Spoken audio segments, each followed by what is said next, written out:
We were at the far indoors and he sprinted back in the I would like to catch my breath before going in.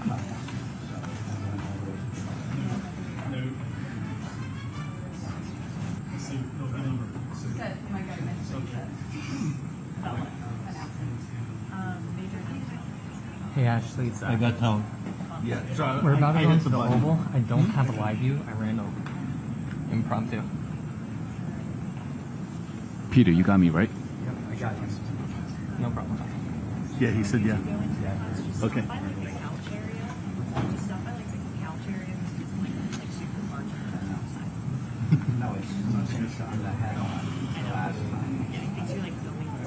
I mean, we could send Albert in first, but it just gets jammed up. Are you guys good? Define good. Great. We're ready to go.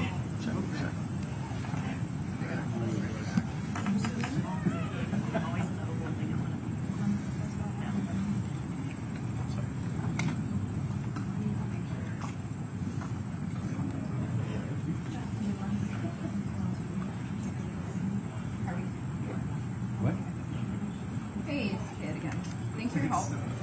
Are we facing our shots? Live you 6 to pull 3, live you 4 to I'm cuts. Peter's cuts. Yeah, Albert's head on. So you stay on this side of the room. Okay, yeah. Live you 6, pull 3, that's head on. And live you 4 is pull. And we have Who has catering? Right outside. Is it you, Albert? No. Audio going to, it's going to Peter? Got it. Okay. thank you for your. It's literally just. I got you. I was about to head out to North Portico. So we, I'm gonna assume no podium. do you know anybody? Do you know if anybody's with it? Put your audio back on. Top. Your audio back's on. Yep, that's the head on. Alright. Maz, you'll take head on. Thank you. You'll take head on. Thank you very much. All right, bye. Yeah, do your thing. Okay, I'm heavy on this bridge. No. Yeah. I'm head on.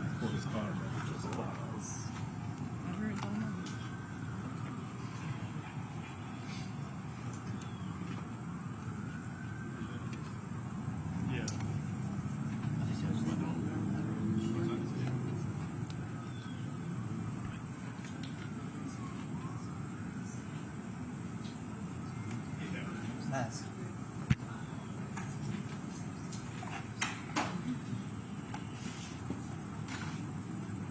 Are you cuts? Cuts. Do you want to go in first? Or do you Yeah, want me to go in first? I'll go in first. Go all the way Sounds in. good. And then radio. Radio goes in with the recorder. Just say, excuse me. Guys, can you Behind let everybody Mr. so I White can House get TV come audio? through? Thank You you. won't be able to get audio. You have a. Every day I do this, I get a different answer. What's your normal answer? My answer is to go in with the TV audio. Hey guys, how are you? Just tell me where I'm supposed to be. I can't keep doing this every time. Aren't you in the TV audio right now? I am right now, but now I was just told to stand behind the stills. Just tell me where I need to be. Well, the stills are here, so they're coming in with the TV cameras because they get on the ground first. Right? We'll line up at the far indoors. Okay, so I come in with the TV audio. Yeah, you wouldn't come in with the stills. Is it reportable? That is the Not to be silly, but I think we confuse Yes, you it's with reportable. the boarding groups for Not the as we PO. for We the can say that. for the Yep. departures. Accredited The boarding groups. Radio does go out with the TV, Well, that's what I'm saying. but it's different though. Yeah, we can talk to Ouija about it and fix it. She tried to clear this up with me 2 weeks Hey, you ago. guys She are said it going was out set. right now, okay? Yeah, it's all on. I've never ever heard this once come up before. This is the first time I've ever heard of it. So I'm telling you, every day I do this, it's a different story, and I'm just tired of the fight. interesting. We'll figure it out.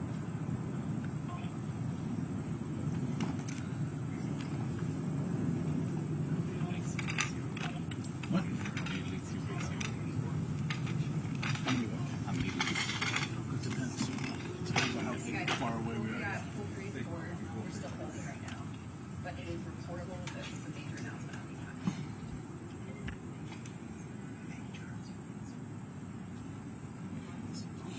This basically is the same.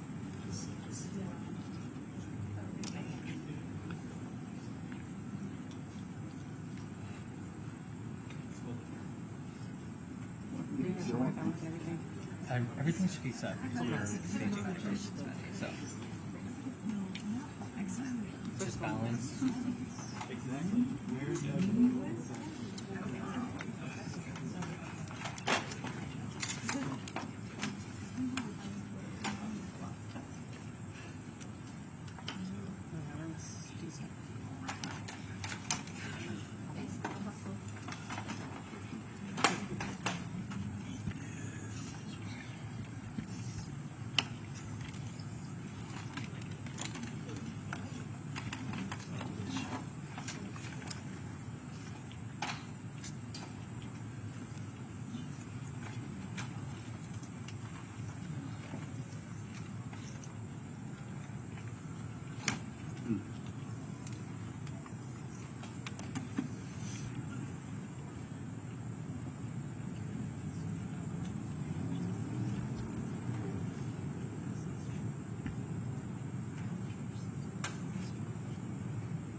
Generally talk about sandwiches.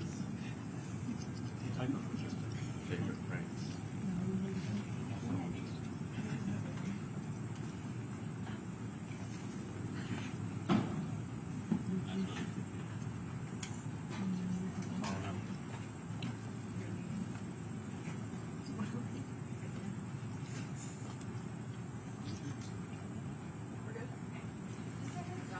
He is standing underneath where the declaration is on the left side, so you might want more people on the right of the room. Why are you guys telling us Go that farther in. he's standing near the declaration? Just so you guys. Are you gonna go towards? I'm still going to go so far as possible. Okay. I think. Just go till you get yelled Because at. otherwise we're going to log jam the room. Yeah. Do it. Nothing like a bottleneck. But let's just try to get over as far as we can. If he yells at you again.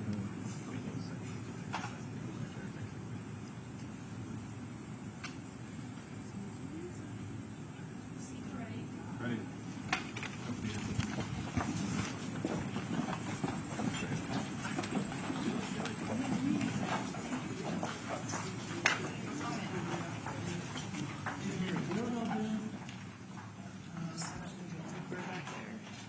So we're going to be standing here for this one, so you might want to get.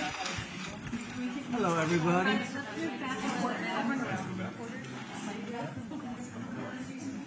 Steve, do you have a card? I want the card.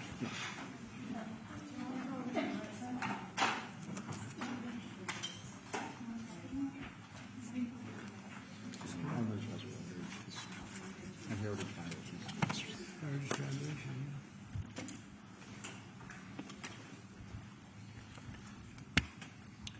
Well, thank you very much, everybody. We're going to have just a quick session with Steve Moore. Everybody knows Steve Moore with the Heritage Foundation, highly respected, one of the most highly respected economists and people that watch your money and know more about your money and your life than probably anybody I can think of. And I want to thank Steve for being here. I saw this today. They came out. What he puts out gets a lot of coverage, and I saw some of them, and then he had a couple of others. And I'd like to ask Steve maybe to discuss a few of these numbers that were just released. I mean, literally just released. And then we're going over, and we're going to do Purple Heart. We have some incredible, brave people that I look forward to, so we're going to do that right after this. Steve, could you say a few words about the various charts? Thank you, Mr. President. So I called the President because I had some very good news from some new data that we've been able to put together that no one has ever seen before, and I'll just very quickly go through these. So I was telling the President that he did the right thing in calling for a new head of the Bureau of Labor Statistics, because this shows that over the last 2 years of the Biden administration, the BLS overestimated job creation by 1.5 million jobs. That's Mr. President, that's a gigantic error. And I don't know if she's, I'm not It might making not have been an error, that's the bad part. If it was an error, it would be one thing. I don't think it's an error. I think they did it purposely. whether that, you may well be right, but even if it wasn't purposefully, it's incompetence. Right. Okay, so 1.5 million jobs overestimated. We have access to the some data that no one else does on what has happened month by month with median household income. This is based on unpublished Census Bureau data. It will be released sometime in the next 6 months, but we get an advanced look at it. And so I was telling the president in his first 5 months in office, starting in January through the end of June, the average median household income adjusted for inflation for the average family in America is already up $1,174. That's an incredible number. Yeah. Just came out. Just came out. So that's a giant gain. And if I would have said this, nobody would have believed me. There's your number. We're doing well. So the next one compares, we finally have the 2024 data on what happened with real family income in the United States. And so what I did was I compared the record in Donald Trump's first term with the Joe Biden first term. And you can see that, by the way, these dotted lines here, Mr. President, that's COVID. So if it had not been for COVID, these numbers would have been substantially better. But even taking account President Trump's last year in 2020, we saw a $6,400 real after inflation gain in income for the average family. And that compares with Joe Biden, which was a measly $551. So, Mr. President, you gain 10 times more income for the average family than Joe Biden is because of your policies. And that's taken into consideration COVID, yep. Which a lot of times you don't have to do that. But we were I'm very glad you did. Over no, we were almost 8,000 until look COVID. at that number. Yeah. Okay. So then we looked at which families did the best. And we have data from the Census Bureau that shows by income percentage. So the 25th percentile is the lowest income, 75th percentile is the highest income. And what I find fascinating about this, Mr. President, is every income group did better. The red is President Trump, the blue is President Biden. Every single income group did better under President Trump. But what's really amazing is look what happened under Biden. The lowest income group lost income under Biden. They were poor 4 years after Biden's presidency. No gain virtually whatsoever for the middle class. And the rich was the only group that did better under Biden, which is ironic because Biden keeps saying he was trying to get rid of income inequality. He made income inequality worse, not better. It was President Trump that reduced income inequality. These numbers just came out, by the way. Yep. And then finally, these are the numbers just I just showed you in percentage terms. Mr. President, these are the numbers in dollar terms. So even the lowest income, 25th percent, gained about $4,000 in income. That's a lot for a lower income family. $6,400 for the middle class and almost $10,000 for the richest. So you can see every income group did better under Trump than Biden by a wide margin. That's the story. I think when you look at them, they're all something, but this one chart really says it better than anything. If you look at this is great, but this chart is pretty amazing right here.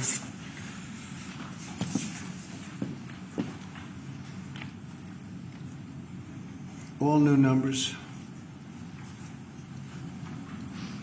Okay?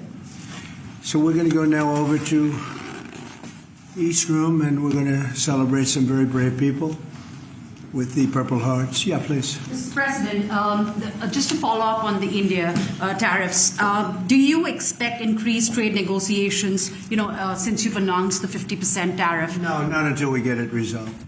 Mr. President, is your deadline for Vladimir Putin agreeing to a ceasefire still stand tomorrow? Or is that fluid now that talks are... Say it, what? Is your deadline still standing for Vladimir Putin to agree to a ceasefire tomorrow? Or is that fluid now? It's going to be up to him.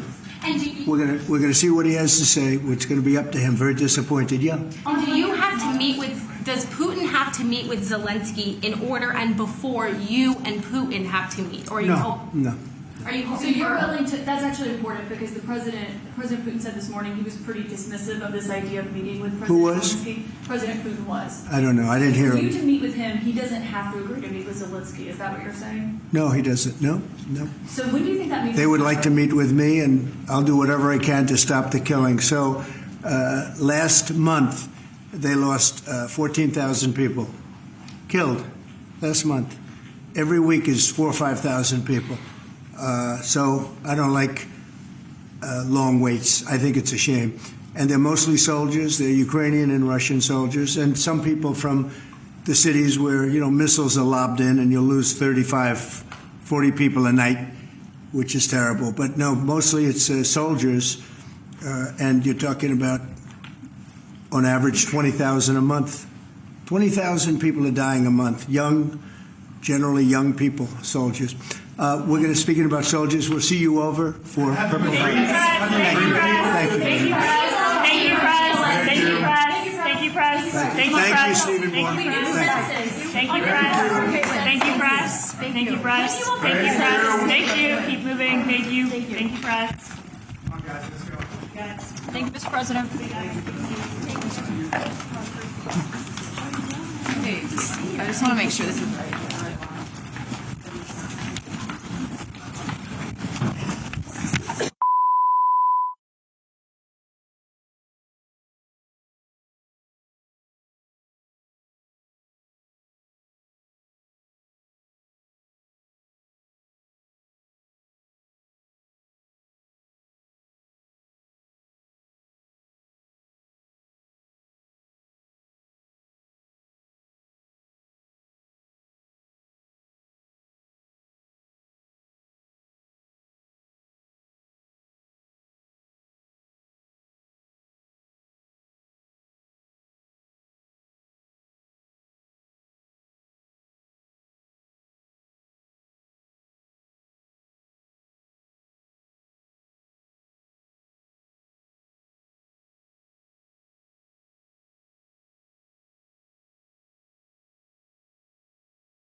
shoot it, right?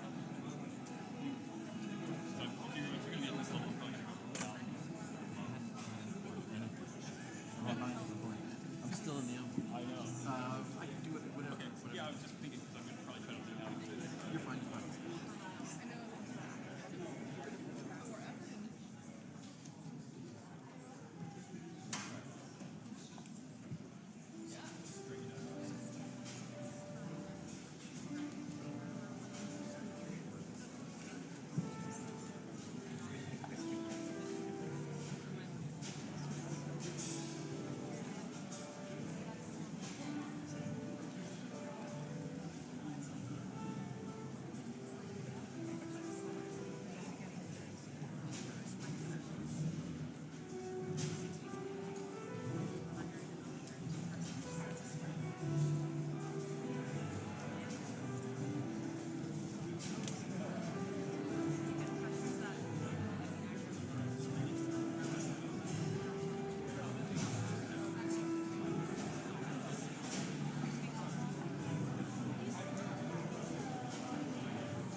nice crowd. I even hear a young, beautiful voice in the background, and that's good. That makes us all feel young. I want to thank everybody for being here on the 200th day in office. This is 200 days already. Time flies. But we have a country that's the hottest country right now anywhere in the world. A year ago, it was in a lot of trouble. It's the hottest country. And a lot of the people in this room made it that way. Perhaps the most successful and consequential first 200 days, they say, of an administration in history. So let's hope they keep saying it. There they are right there. I hope they keep saying it. But even more importantly, this is also National Purple Heart Day, and we're here to honor and celebrate the unyielding patriotism and grit and devotion to America's Purple Heart veterans. Is great emotion and great love. The Purple Heart dates back to August 7th, 1782. That's a long time, when General George Washington awarded a heart-shaped purple cloth to 3 soldiers for outstanding gallantry and service in battle. This afternoon, we're joined by dozens of Purple Heart recipients and their families, and just as General Washington did 243 years ago, today we give our everlasting thanks to you and your unbelievable families. We want to thank you very much for being here. It's my pleasure.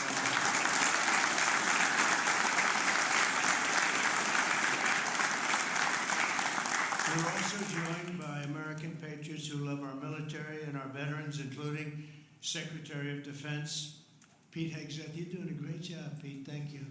We're working hard together. Secretary of Veterans Affairs with 92% approval rating, I hear. It's a record. Doug Collins. Thank you very much, Doug. The Director of National Intelligence, Tulsi Gabbard. She's got a lot of interesting things happening in the last Keep it coming, Tulsi, keep it coming. Chairman of the Joint Chiefs of Staff, General Dan Kane, my friend.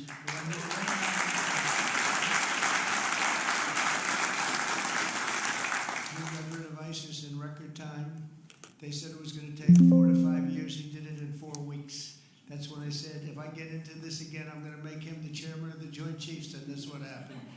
Great job, and he did an incredible job in Iran. I want to thank you very much. Great job, General.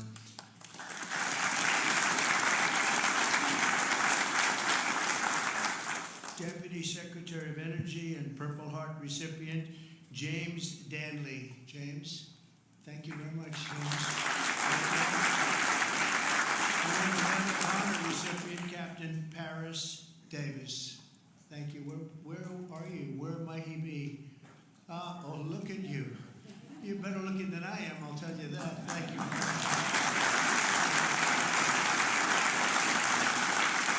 We're also joined by the Marine Corps veteran who co-managed my 2024 campaign, a fantastic talent in many ways after he was wounded in battle for our country in Operation Desert Storm, Chris LaCivetta. So where's Chris?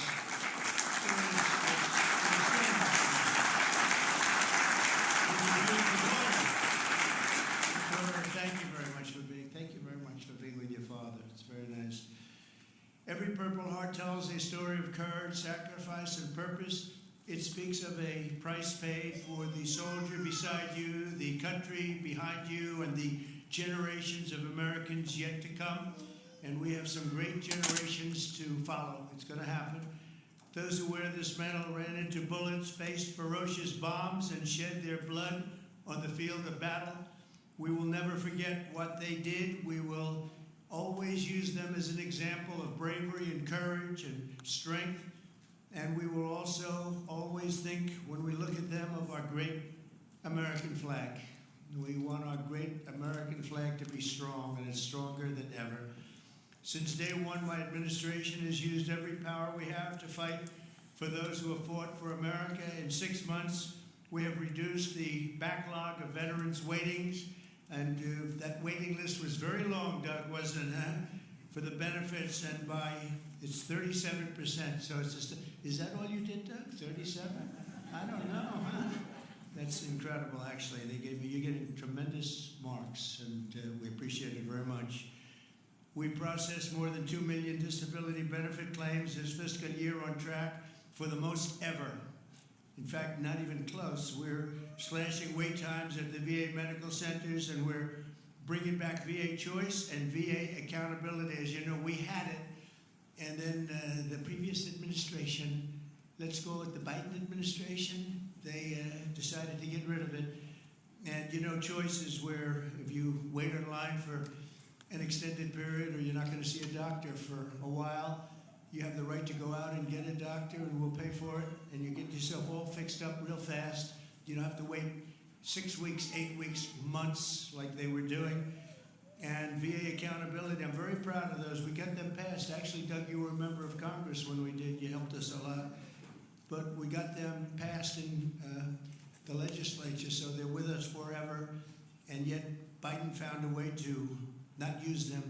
But VA accountability, that's when we have bad people in the Veterans Association that were taking advantage of people, hurting people, and they weren't in prime time. In prime time, they wouldn't have touched them, but they weren't quite in prime time, and they were doing bad things. They were sadists, they were thieves, and some bad people. We had 9,000 of them. We fired every one of them, and it was a great thing. And then he put some of those people back. I don't know why they did that, but they did it. But we got them out again, I think, Doug, right? So it's good. So we had VA choice, VA accountability, something we're very proud of. I'm also working to keep my promise to end veterans' homelessness in America. In May, I signed an executive order to open the National Center for Warrior Independence in Los Angeles, California, which will house up to 6,000 homeless vets. It's going to be beautiful.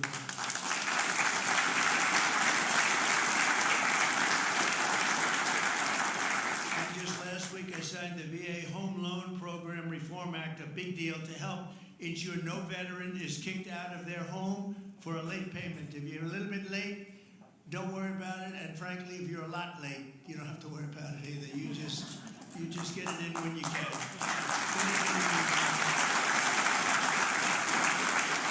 America's veterans have done their duty for us, and under the Trump administration, we are doing our duty for you.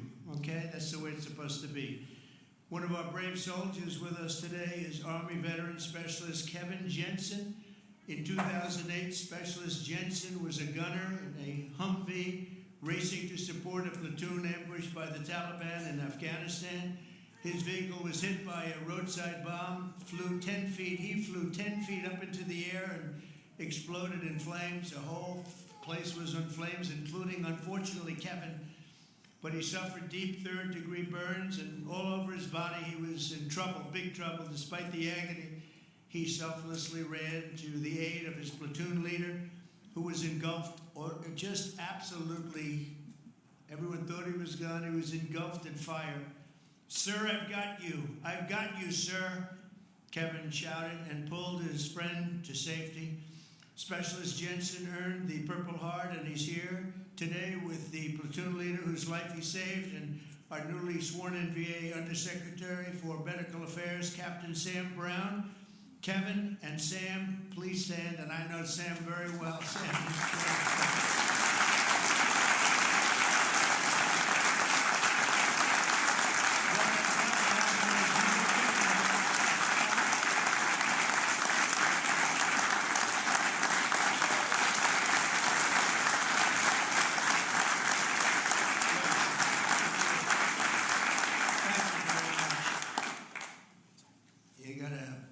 you did a great thing, because I got to know him and his really beautiful wife. You know, you're not allowed to say beautiful anymore. It's political suicide, they say. But I'll say it anyway. And the most beautiful family you've ever seen. And I just want to thank you for having done, and you for your great bravery. It's really great. Thank you both for being here. Appreciate it. Thank you. Also with us is 24-year Army veteran Brian Willett. In 2010, Staff Sergeant Willett was conducting a resupply mission in Afghanistan when his vehicle was struck by a roadside bomb. You know who did the roadside bomb, right? Salamani. Where is he? Where is he? Where's Salamani? He was the father of the roadside bomb.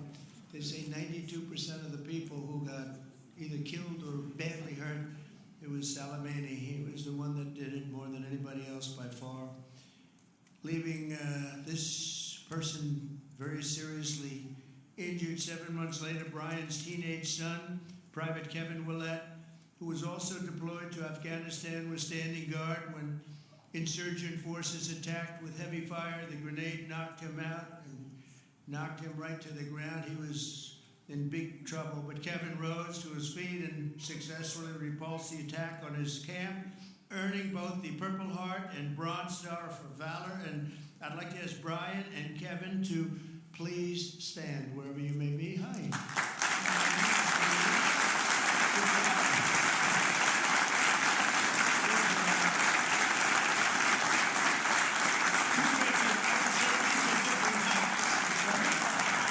These are different types, right? But same blood, that's all we care for. That's very good. You both look great. Thank you both very much. Appreciate it. We're also joined by Marine Corps veteran Staff Sergeant Thomas Mateo, wounded 6 times during 2 tours in Vietnam. At the end of his first tour, shrapnel sliced open his abdomen and he was left bleeding and they thought he was gone. He was on the jungle floor for a long period of time, but he recovered and chose to go back and fight. Thomas later continued to protect our citizens as police chief of Hialeah Gardens and Inverness. That's 2 good places. We love those places. We love Florida. Every time I ran there, I won, so I gotta love it. Thomas later continued to protect our citizens as police chief of Hialeah Gardens and Inverness. That's 2 good places. We love those places. We love Florida. Every time I ran there, I won, so I gotta love it, right? Set records. We have the all-time record, Thomas, and he was one of the very rare 6-time recipients of the Purple Heart. Boy, you got hit. Where's Thomas? 6 times. You gotta be kidding. That's pretty tough stuff. And look at you. You look fantastic. So did it have any negative impact on you, would you say, now that you're recovered, fully recovered, would you say? Do you get any extra aches and pains or anything? That's it. That's called an ache and a pain. That's right. I know. I have the whole list. It's amazing, and you look great. Thank you very much. That's some list. Thank you. It's amazing. Amazing. Last year, after an assassin tried to take my life in Butler, Pennsylvania, Thomas generously mailed me one of his Purple Hearts. Many of the other veterans showed me the same unbelievable gesture of kindness, including 3-time Purple Heart recipient John Ford and Gerald Enter Jr., who also came along with us and did us a great, great favor. Gerald, John, and Thomas, I want to thank you very much. What a great honor to get those Purple Hearts. I guess in a certain way it wasn't that easy for me either when you think of it, but you went through a lot more than I did, and I appreciate it all very much. Thank you. Thank you. Where are you? Stand up, please. Please. Thank you very much. Thank you very much. Thank you. Thank you. Great. That was someday. That was someday we had together, though, huh? That was someday we had together. Thank you both very much. Thank you all. From the very beginning, our nation's fate has depended on heroes like those in the room who placed their bodies between the enemy fire and really that fire and the American freedom that we all love so much. Because of their sacrifice today, our flag is still waving proudly, and our freedom is still safe and secure, and our future is looking brighter and greater than ever. Our country is doing really well. We're very proud of our country. We had that mission. I watched those B-2 bombers with those pilots. We had them in the Oval Office celebrating their incredible bravery and talent, pure talent. Every single bomb hit its mark perfectly. And then we had Tomahawks coming in, 30 of them coming in from submarines that were 300 miles away. They all hit their mark too. Look at this smile on you. You think that's your boy. Hey, look at this smile. But it's pretty good, right? Pretty good. We had them and we celebrated all together. We actually had 52 tankers, can you imagine? We had a lot of the people over to the White House, to the gardens, and it was an incredible day. It was a day of celebration. They've been looking to do that for 22 years. One of the pilots came up and said to me, we've been waiting for 22 years, my predecessors, because he was a young guy, but he said, we've been practicing this 3 times a year for 22 years. Who knew that, Pete?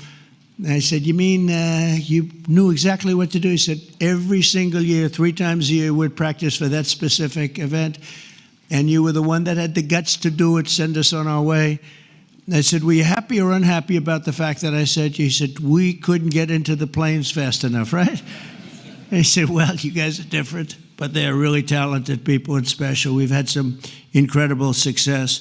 But I want to give a very special thanks to all of the Purple Heart recipients that are with us today and all over the country and all over the world, frankly. And I'll now sign the proclamation officially declaring this as National Purple Heart Day. Very special day. Thank you very much, everybody. Thank you. Thank you.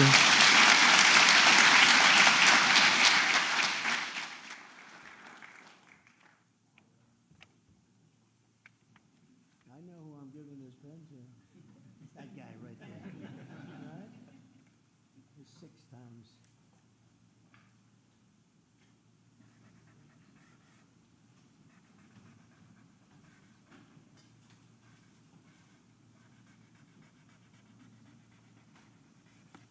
And that is not done by an auto pen.